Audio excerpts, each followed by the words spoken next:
Welcome back to be my channel UPSC with Sahil Solanki में आप सभी का बहुत बहुत स्वागत है और आशा करता हूँ कि आप सभी लोग ठीक होंगे, सुरक्षित होंगे।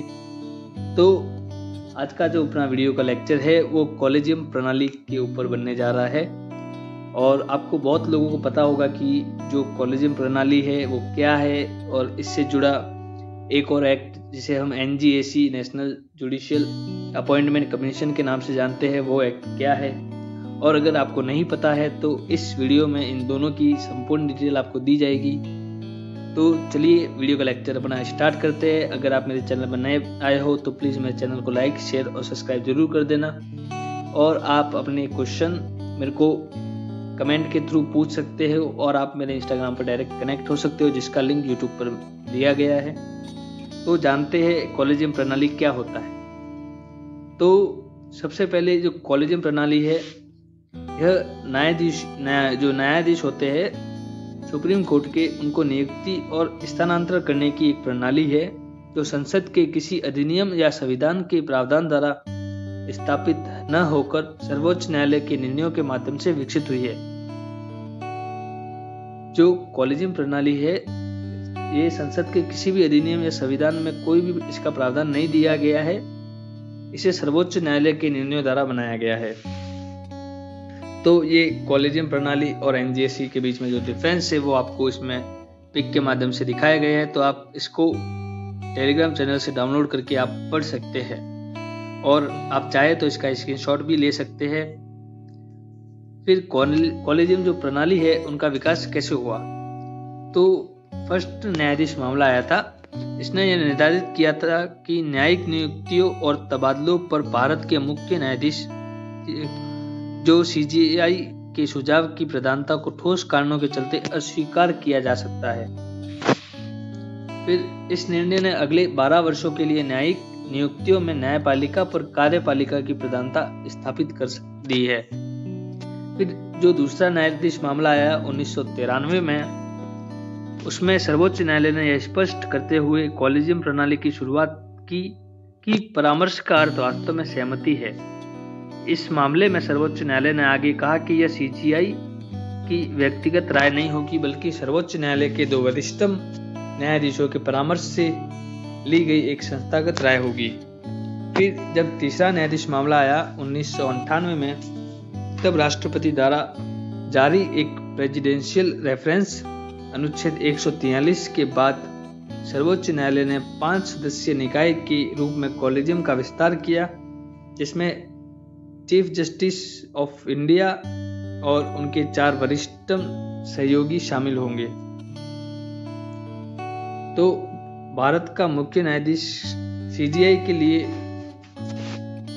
सीजीआई और सर्वोच्च न्यायालय के अन्य जजों की नियुक्ति भारत के राष्ट्रपति द्वारा की जाती है। अगले सीजीआई के संदर्भ में निर्वर्तमान सीजीआई अपने उत्तराधिकार के नाम की सिफारिश करता है। हालांकि वर्ष 1970 के दशक के अतिलंघन विवाद के बाद व्यवहारिक रूप से इसके लिए वरिष्ठता के आधार का पालन किया जाता है। सर्वोच्च न्यायालय के अन्य न्यायाधीशों के लिए नामों के चयन का प्रस्ताव सीजीआई द्वारा शुरू किया जाता है। सीजीआई कॉलेजियम के बाकी सदस्यों के साथ साथ उस उच्च न्यायालय के वरिष्ठ न्यायाधीशों से भी परामर्श करता है जिससे न्यायाधीश पद के लिए अनुशंसित व्यक्ति संबंधित होता है। और निर्धारित प्रक्रिया के तहत परामर्शदाताओं को लिखित रूप से अपनी राय दर्ज करानी होती है और इसे फाइल का हिस्सा बनाया जाना चाहिए। इसके पश्चात कॉलेजियम केंद्रीय कानून मंत्री को अपनी सिफारिश भेजता है, जिसके माध्यम से इसे राष्ट्रपति को सलाह देने हेतु प्रधानमंत्री को भेजा जाता है। तो उच्च न्यायालय के जो मुख्य न्यायाधीश होते हैं उनके लिए ये प्रणाली कैसे लागू होती है। तो जानते हैं उच्च न्यायालय के मुख्य न्यायाधीश की नियुक्ति इस आधार पर की जाती है कि मुख्य न्यायाधीश के रूप में नियुक्त होने वाला जो व्यक्ति है संबंधित राज्य से न होकर किसी अन्य राज्य से होगा। फिर यद्यपि चयन का निर्णय कॉलेजियम द्वारा लिया जाता है, उच्च न्यायालय के न्यायाधीशों की सिफारिश चीफ जस्टिस ऑफ इंडिया और 2 वरिष्ठ न्यायाधीशों वाले कॉलेजियम द्वारा की जाती है। हालांकि इसके लिए प्रस्ताव को संबंधित उच्च न्यायालय के निर्वर्तमान मुख्य न्यायाधीश द्वारा अपने 2 वरिष्ठतम सहयोगी से परामर्श के बाद पेश किया जाता है। यह सिफारिश मुख्यमंत्री को भेजी जाती है, जो इस प्रस्ताव को केंद्रीय कानून मंत्री को भेजने के लिए इस राज्यपाल को सलाह देता है। तो 2019 में यूपीएससी ने क्वेश्चन पूछा था कि निम्नलिखित कदमों पर विचार कीजिए। तो प्रश्न ये था कि भारत के संविधान में 44वें संशोधन ने प्रधानमंत्री के चुनाव का न्यायिक समीक्षा से परे रखने वाला एक अनुच्छेद पेश किया। फिर इसका दूसरा पॉइंट था कि भारत के सर्वोच्च न्यायालय ने न्यायपालिका की स्वतंत्रता के उल्लंघन के रूप में भारत के संविधान में 99वें संशोधन को रद्द कर दिया। तो इसका आंसर आप कमेंट बॉक्स में कमेंट कर देना। तो आप इसमें से सिलेक्ट कर सकते हो कि कौन सा ऑप्शन सही है, केवल एक, केवल दो, दोनों, एक और दो, कोई नहीं। तो इसका सही आंसर था बी, केवल दो। फिर आता है एनजीएसी एक्ट, राष्ट्रीय न्यायिक नियुक्ति आयोग। तो राष्ट्रीय न्यायिक नियुक्ति आयोग क्या था? एनजीएसी जो था, अगस्त 2014 में संसद ने एनजीएसी अधिनियम 2014 के साथ संविधान में 99वां संशोधन करके अधिनियम 2014 पारित किया, जिसमें सर्वोच्च न्यायालय और उच्च न्यायालयों में न्यायाधीशों की नियुक्ति के लिए कॉलेजियम प्रणाली के स्थान पर एक स्वतंत्रता आयोग के गठन का प्रावधान है। एनजीएसी की संरचना, एनजीएसी में जो पदेन अध्यक्ष के रूप में होता है वो भारत के मुख्य न्यायाधीश होते हैं। फिर पदेन सदस्य के रूप में सर्वोच्च न्यायालय के 2 वरिष्ठ न्यायाधीश होते हैं। पदेन सदस्य के रूप में केंद्रीय कानून और न्याय मंत्री, नागरिक समाज के 2 प्रतिष्ठित व्यक्ति एक समिति द्वारा नामित किए जाएंगे, जिसमें भारत के मुख्य न्यायाधीश, भारत के प्रधानमंत्री और लोकसभा के विपक्ष के नेता शामिल होंगे। प्रतिष्ठित व्यक्तियों में से नामित किए जाने वाले व्यक्तियों में एक अनुसूचित जाति, अनुसूचित जनजाति और अन्य पिछड़ा वर्ग, अल्पसंख्यक या महिला शामिल होंगे। ठीक है। फिर नेशनल जुडिशियल अपॉइंटमेंट कमीशन और कॉलेजियम प्रणाली में क्या अंतर है? तो एनजीएसी जो है भारत के मुख्य न्यायाधीश और उच्च न्यायालय के मुख्य न्यायाधीशों की सिफारिश पर एनजीएसी द्वारा वरिष्ठता के आधार पर की जानी थी, जबकि सुप्रीम कोर्ट और हाई कोर्ट के न्यायाधीशों की सिफारिश क्षमता, योग्यता और नियमों में निर्दिष्ट अन्य मानदंडों के आधार पर की जानी थी। यह अधिनियम एनजीएसी के किसी भी 2 सदस्यों को सिफारिश संबंधी निर्णय पर वीटो करने का अधिकार प्रदान करता था। जो कॉलेजियम प्रणाली है उसमें यह था कि कॉलेजियम प्रणाली में वरिष्ठ न्यायाधीशों का एक समूह उच्च न्यायपालिका में नियुक्ति करता है और यह प्रणाली लगभग 3 दशकों से चालू है। एनजीएसी को अदालत में चुनौती देने के क्या कारण थे? वर्ष 2015 की शुरुआत में supreme court advocates on record association SCAORA ने एक याचिका दायर की थी, जिसमें मौजूदा कानूनों के प्रावधानों को चुनौती दी गई थी। SCAORA का तर्क यह था कि दोनों अधिनियम असंवैधानिक और अमान्य थे।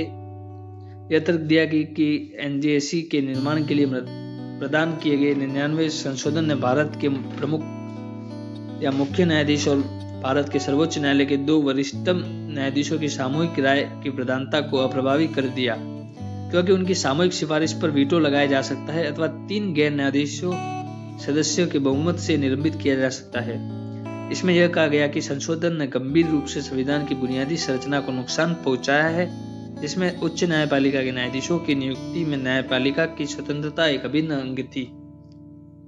इसने यह भी तर्क दिया कि एनजीएसी अधिनियम स्वयं अमान्य और संविधान के दायरे से बाहर था, क्योंकि यह संसद के दोनों सदनों में तब पारित किया गया था जब मूल रूप से अधिनियम अनुच्छेद 124(2) और 217(1) लागू थे और 99वें संशोधन राष्ट्रपति की स्वीकृति नहीं मिली थी। तो इसमें अपना वे फॉरवर्ड क्या हो सकता है कि इसमें इन दोनों को लेके अपन अपना क्या सुझाव दे सकते हैं? तो स्वतंत्रता और जवाबदेही के बीच संतुलन। वास्तविक मुद्दा यह नहीं है कि कौन न्यायपालिका या कार्यपालिका न्यायाधीशों की जो है नियुक्ति करता है, बल्कि किस प्रकार से उन्हें नियुक्त किया जाता है। इसके लिए न्यायिक नियुक्ति आयोग जेएसी की संरचना चाहे जो भी हो, न्यायिक स्वतंत्रता और न्यायिक जवाबदेही के बीच संतुलन बनाना महत्वपूर्ण है। नियुक्तियों में कार्यपालिका की भूमिका होनी चाहिए, लेकिन जेएसी की संरचना ऐसी होनी चाहिए कि इससे न्यायिक स्वतंत्रता में समझौता ना हो। फिर न्यायपालिका के अंदर न्याय, यह सुनिश्चित करने की आवश्यकता है कि न्याय प्रदान करने के लिए न्यायालय की संस्थागत अनिवार्यता, न्यायपालिका के भीतर अवसर की समानता और न्यायाधीशों के चयन के लिए निश्चित मानदंडों के साथ बनी रहे। एनजेएसी की स्थापना पर पूर्ण विचार अभी हाल ही में वापस किया गया है। एनजेसी के अधिनियम में उन सुरक्षा उपायों को शामिल करने के लिए संशोधन किया जा सकता है जो इसे संवैधानिक रूप से वैध बनाएंगे। साथ ही यह सुनिश्चित करने के लिए पुनर्गठित किया जाएगा कि बहुमत नियंत्रण न्यायपालिका के पास बने रहे। फिर इसमें से 2019 में एक प्रश्न पूछा था कि भारत के संविधान के 44वें संशोधन द्वारा लाए गए एक अनुच्छेद ने प्रधानमंत्री के चुनाव को न्यायिक पुनरावलोकन से परे कर दिया।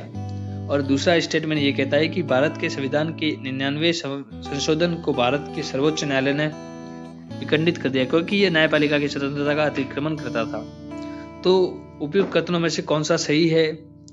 तो ऑप्शन ए कहता है केवल एक, ऑप्शन बी कहता है केवल दो, ऑप्शन सी कहता है एक और दो दोनों, ऑप्शन डी कहता है ना तो एक और ना ही दो। तो इसका आंसर आप कमेंट सेक्शन में कमेंट करके बता दीजिएगा। मैं यहाँ पे इसका आंसर नहीं बता रहा हूँ। और यूपीएससी मेंस में भी एक क्वेश्चन पूछा था कि भारत में उच्चतर न्यायपालिका के न्यायाधीशों की नियुक्ति के संदर्भ में राष्ट्रीय न्यायिक नियुक्ति आयोग अधिनियम 2014 जो एनजेसी एक्ट कहलाता है पर सर्वोच्च न्यायालय के निर्णय का समालोचनात्मक परीक्षण कीजिए। 2017 के यूपीएससी के मेंस एग्जाम में यह प्रश्न पूछा गया था। तो आशा करता हूँ कि आप सभी लोगों को एनजेसी और कॉलेजियम प्रणाली के बारे में समझ आ गया होगा। ठीक है, तो मिलते हैं एक नई वीडियो के साथ। तो कॉलेजियम प्रणाली क्या होती है? 5 जजों की एक पीठ होती है जो कि मिलके सुप्रीम कोर्ट और जो हाई कोर्ट के जजों का है अपॉइंटमेंट करती है।